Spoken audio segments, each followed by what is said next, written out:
Hello दोस्तों, सभी परीक्षाओं में पूछे जाने वाले हिंदी के महत्वपूर्ण क्वेश्चन आज हम आपको कराएंगे। नंबर 1, कौन सी भाषा देवनागरी लिपि में लिखी जाती है?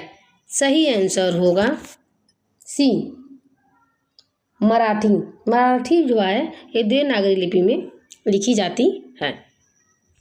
नंबर 2, निम्नलिखित में से कौन सी भाषा संस्कृत भाषा की अपभ्रंश है? सही आंसर होगा सी, पाली। पाली भाषा जो है संस्कृत का अपभ्रंश है। नंबर 3,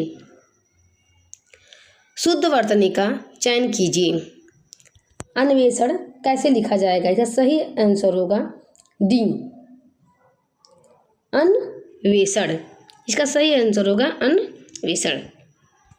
नंबर 4, भाई बहन में कौन सा समास होगा? इसका सही आंसर होगा ए, द्वंद्व समास। नंबर 5, जिस तर्क का कोई जवाब ना हो, इसका सही आंसर होगा ए, अकाट्य। नंबर 6, जिसका इंद्रियों से अनुमान ना हो सके, सही आंसर होगा अतीन्द्रिय। अतीन्द्रिय, इसका इंद्रियों से इसका अनुमान नहीं लगाया जा सकता। नंबर 7, बैर क्रोध का अचार या मुरब्बा है, यह कथन किसका है? सही आंसर होगा रामचंद्र शुक्ल। बैर क्रोध का अचार या मुरब्बा है, यह कथन रामचंद्र शुक्ल का है। नंबर 8, वीरों का कैसा हो बसंत कविता है ये इसके रचयिता कौन हैं? सही आंसर होगा डी, सुभद्रा कुमारी चौहान। वीरों का कैसा हो बसंत ये सुभद्रा कुमारी चौहान द्वारा लिखित है। नंबर 9, चोर के पैर नहीं होते मुहावरे का सही अर्थ होगा। सही आंसर होगा पापी का मन अस्थिर होता है, सी। इसका आंसर सी सही होगा। पापी का मन जो होता है अस्थिर होता है, इस मुहावरे का यही अर्थ होगा। नंबर 10, निम्नलिखित में से कौन सा स्त्रीलिंग में प्रयुक्त होता है? सही आंसर होगा सी, ऋतु। ऋतु है ये स्त्रीलिंग का शब्द है। नंबर 11, अंतरिक्ष का पर्यायवाची क्या होगा? सही आंसर होगा अनंत अवतारा पथ। इसका सही आंसर होगा ए। नंबर 12, नागरी लिपि का विकास किस लिपि से हुआ है?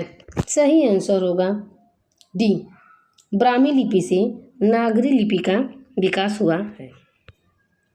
नंबर 13, आल्हा खंड का रचयिता कौन है? सही आंसर होगा बी, जगनिक।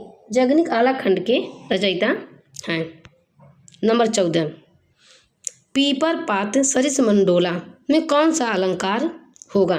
सही आंसर होगा सी, उपमा अलंकार। नंबर 15, सूरदास की भक्ति किस भाव की थी? सही आंसर होगा बी, सखा भाव का। सूरदास की जो भक्ति थी वो सखा भाव की भक्ति थी। ये इंपॉर्टेंट क्वेश्चन, इसे याद करिएगा। नंबर 16, कामायनी महाकाव्य के रचयिता कौन हैं? सही आंसर होगा दोस्तों जयशंकर प्रसाद। कामायनी महाकाव्य के रचयिता जयशंकर प्रसाद हैं। 16वें का आंसर सी सही होगा। नंबर 17, साहित्य लहरी की विषय वस्तु क्या है? सही आंसर होगा नायिका वेद। 17वें का डी आंसर सही होगा। नंबर 18, चांदी का ऐनक लगाने का अर्थ है।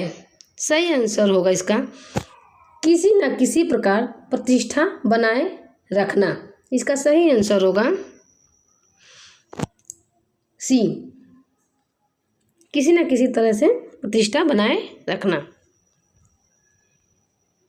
नंबर 19, निर्गुण उपासक कवि का क्या नाम है? इसमें से जो है लिखे हैं कवि, इसमें से निर्गुण उपासक कौन है? सही आंसर होगा सी, कबीरदास। कबीरदास जी निर्गुण उपासक थे। नंबर 20, अनुपम बहुत ध्यान से पुस्तक पढ़ रहा था। इसका सही आंसर होगा, अनुपम बहुत ध्यान से पुस्तक पढ़ रहा था। इसका सही आंसर होगा बी, तन्मयता। नंबर 21, रविंद्रनाथ टैगोर का नाम संस्कृत एवं जगत में सदा अविस्मरणीय रहेगा। इस रिक्त स्थानों में क्या होगा? सही आंसर होगा ए, साहित्यिक। रिक्त स्थान में साहित्यिक भरा जाएगा। संस्कृत एवं साहित्यिक जगत में सदा अविस्मरणीय रहेगा। इसका आंसर होगा ए। नंबर 22, योग रूढ़ शब्द का कौन सा है? योग रूढ़ शब्द इसमें से कौन है? सही आंसर होगा बी, सी, लंबोदर।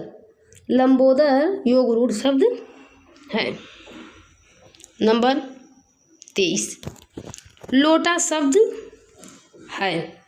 सही आंसर होगा सी, देशज। लोटा जो शब्द है वो देशज है।